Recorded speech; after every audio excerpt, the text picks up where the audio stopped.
সার্বিক সম্পর্ক স্বাভাবিক হবে বাংলাদেশে নির্বাচিত সরকার এলে, ভারতের সেনাপ্রধান।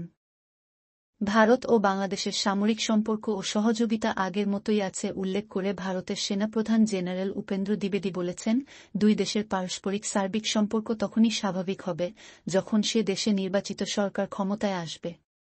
সেনা দিবস পালনের আগে আজ সোমবার সেনাবাহিনীর বার্ষিক সংবাদ সম্মেলনে বাংলাদেশের সাম্প্রতিক রাজনৈতিক পালাবদলের পর ভারতের সঙ্গে দ্বিপক্ষীয় ও সামরিক সম্পর্ক নিয়ে প্রশ্নের জবাবে ভারতের সেনাপ্রধান এ কথা বলেন।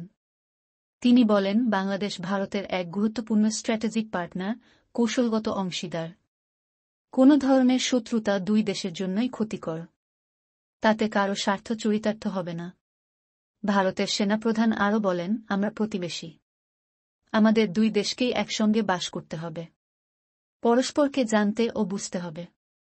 কোনো ধরনের শত্রুতা কারো পক্ষে ভালো নয়। তিনি বলেন, দুই দেশের সামরিক সম্পর্ক একেবারে ঠিক রয়েছে। কিন্তু দুই দেশের সার্বিক সম্পর্কের কথা যদি বলেন তাহলে বলবো, নির্বাচিত সরকার এলেই তা স্বাভাবিক হবে। বাংলাদেশের সঙ্গে সামরিক সম্পর্কের বিষয়ে কথা বলতে গিয়ে জেনারেল উপেন্দ্র দ্বিবেদী বলেন, সে দেশের সেনাপ্রধান জেনারেল ওয়াকারুজ্জামানের সঙ্গে তিনি যোগাযোগ রক্ষা করে চলেছেন। গত আগস্টে রাজনৈতিক পালাবদলের সময় সর্বদা তারা যোগাযোগের মধ্যে ছিলেন। এমনকি গত 2-4 নভেম্বরও তাদের দুজনের মধ্যে ভিডিও মারফত আলোচনা হয়েছে।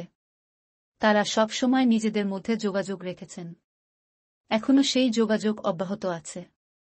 বর্তমান পরিস্থিতির কারণে দুই দেশের যৌথ সামরিক মহড়ার বিষয়টি শুধু পিছিয়ে দেওয়া হয়েছে বলে উল্লেখ করেন ভারতের সেনাপ্রধান। পরিস্থিতি স্থিতিশীল হলেই তা আবার শুরু হবে বলে জানান তিনি।